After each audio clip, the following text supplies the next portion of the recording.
Olá, bem-vindo uma vez mais à TV Zarik. E hoje estamos dando sequência à nossa lição da semana que fala sobre a missão de Deus nos alcança, parte 1. Ontem nós estudamos o subtema O Deus que nos alcança. E para hoje nós temos um outro subtema também interessante que fala do Deus que anseia estar conosco. Antes de prosseguir, se ainda não é inscrito no canal, eu convido a se inscrever. E se gostar da matéria do vídeo, não deixe de colocar aqui um like, ou então se não gostar, deixe também um dislike, para que o YouTube possa recomendar esse vídeo a mais pessoas que precisam ouvir falar de Jesus. Como disse, o tema para hoje é o Deus que anseia estar conosco. Já vamos ao verso para memorizar da semana, que encontramos no livro de Gênesis capítulo 3, verso 9, que diz: E o Senhor Deus chamou o homem e lhe perguntou: onde está? Nós temos aqui um exercício para leitura e em seguida responder a uma questão. A questão é: qual foi o foco principal da promessa de Deus a Abraão e seus descendentes nesses versos? E esses versos encontramos em Gênesis capítulo 17, versículo 7, depois Gênesis capítulo 26, versículo 6 e por fim Gênesis capítulo 28, no seu versículo 15. Então, vamos ler, o irmão ali do outro lado vai ler esses versículos e em seguida vai responder essa questão: qual foi o foco principal da promessa de Deus a Abraão e seus descendentes nesses versos?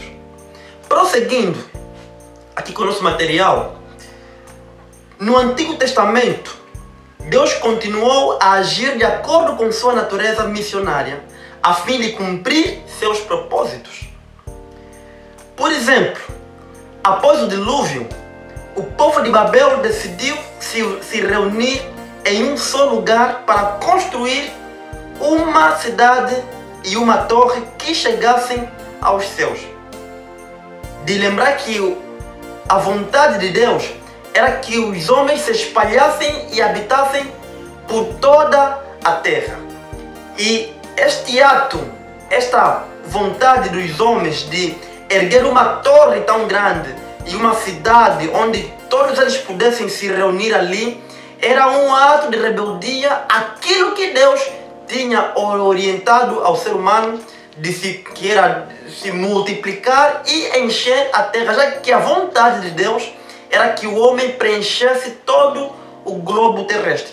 Continuando, Deus interveio, confundindo a língua deles com o objetivo de espalhá-los pelo mundo. Isso nós encontramos em Gênesis capítulo 11, do versículo 1 até ao versículo 9. Temos este episódio onde Deus confunde a língua dos homens para que esses pudessem se espalhar e então cumprir com aquilo que era a vontade de Deus desde o princípio da criação, de que o homem deveria se multiplicar e encher a terra.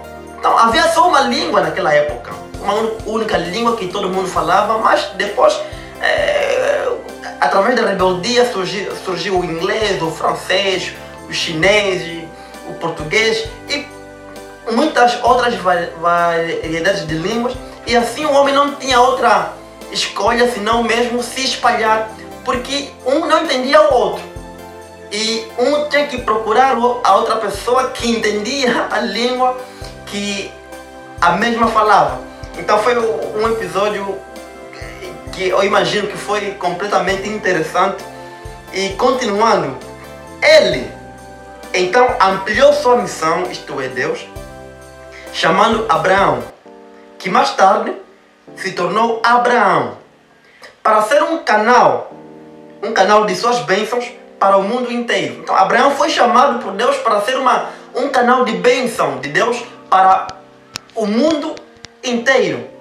E Isto nós encontramos em Gênesis capítulo 12, versículo 1 a 3.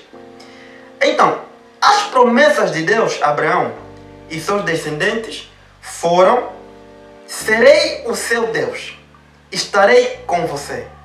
Ver Gênesis capítulo 17, verso 7, capítulo 7, também versículo 8, depois Gênesis capítulo 26, verso 3 e por fim Gênesis capítulo 28, versículo 15. Então Deus chama Abraão para ir a uma terra que ele nem sabia onde era, e com certeza Abraão tinha raízes na cidade onde ele morava, tinha os seus empreendimentos, tinha os seus negócios, tinha a sua casa, a sua família, os seus sonhos por realizar. Enfim, ele tinha raízes naquela cidade.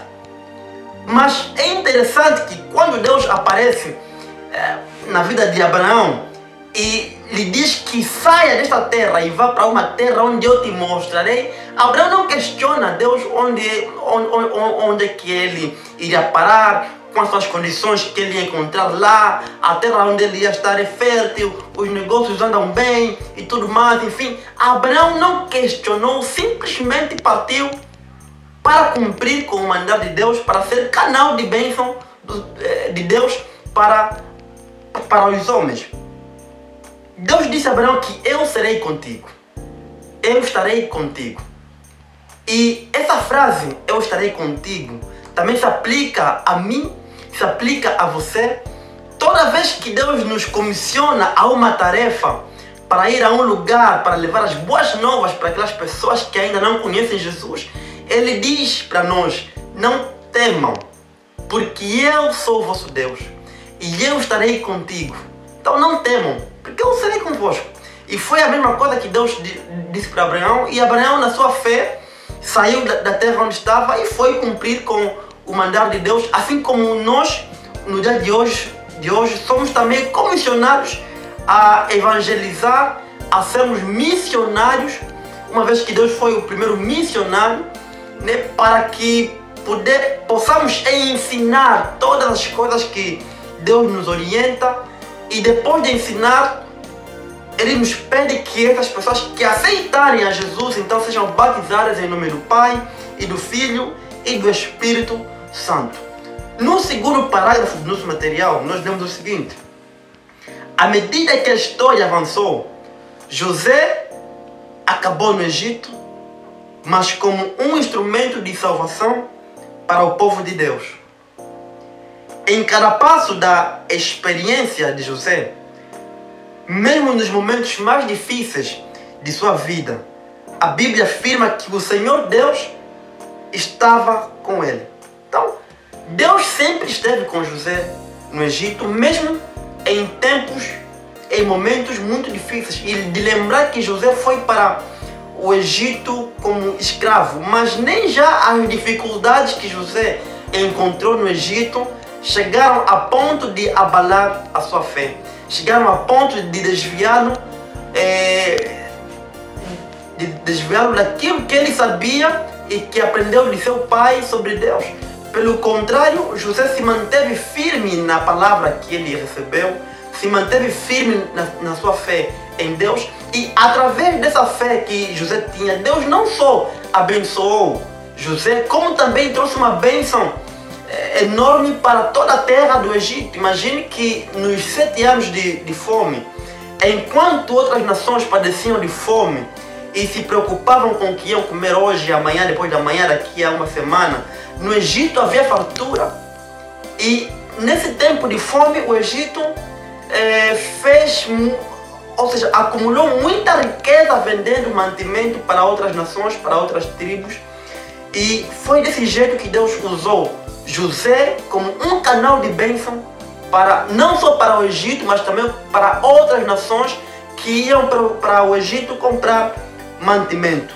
Isso nós encontramos no livro de Gênesis, capítulo 39, versículo 2, versículo 1 e também no versículo 23. Gerações mais tarde, no cumprimento de sua missão, Deus enviou Moisés a Faraó para libertar seu povo da escravidão egípcia. Durante o comissionamento de Moisés, Deus lhe disse: eu estarei com você. Mais uma vez, Deus chama outra pessoa, desta vez chama Moisés, e faz a mesma promessa, que não tema, porque eu estarei com você. É Êxodos capítulo 3, versículo 12. Vez após vez, Yahweh confirmou o profundo desejo de estar com o seu povo. Inclusive no deserto, Deus pediu que os homens, o seu povo, lhe construíssem um santuário para que ele pudesse habitar no meio do povo. Então Deus sempre procurou estar próximo dos seus filhos, procurou estar próximo do seu povo e nunca distante.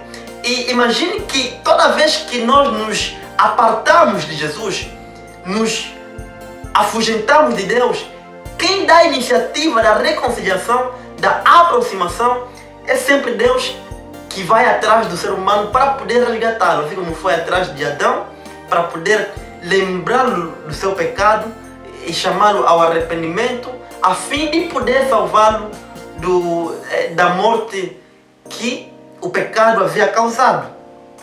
Leia Êxodo capítulo 29, no verso 43 e 45, e qual foi um dos principais propósitos do santuário do Antigo Testamento? Deus decidiu estar com os seus filhos de maneira diferente.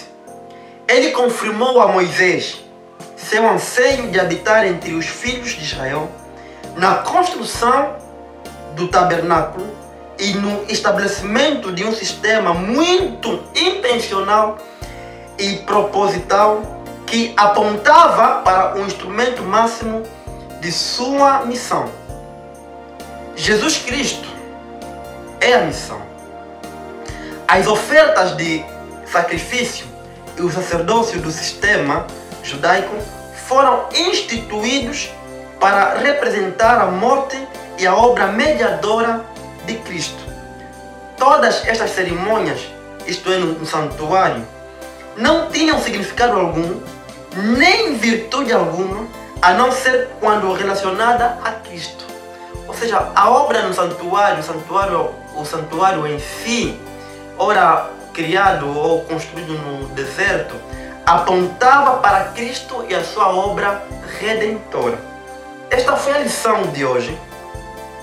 E já deixe aqui abaixo nos comentários aquilo que aprendeu nestas palavras na lição de hoje. Partilhe conosco o teu ponto de vista. Deixe uma questão se tiver uma dúvida, para que eu possa responder, ou então um outro internauta também ali possa responder. E sem mais nada a dizer, que Deus te abençoe, que Deus te proteja e que te traga amanhã neste canal, no próximo estudo. E de lembrar que não deixe de se inscrever no canal e ativar as notificações, porque vem ainda muita mensagem para você e para a tua família. Deus te abençoe e amém.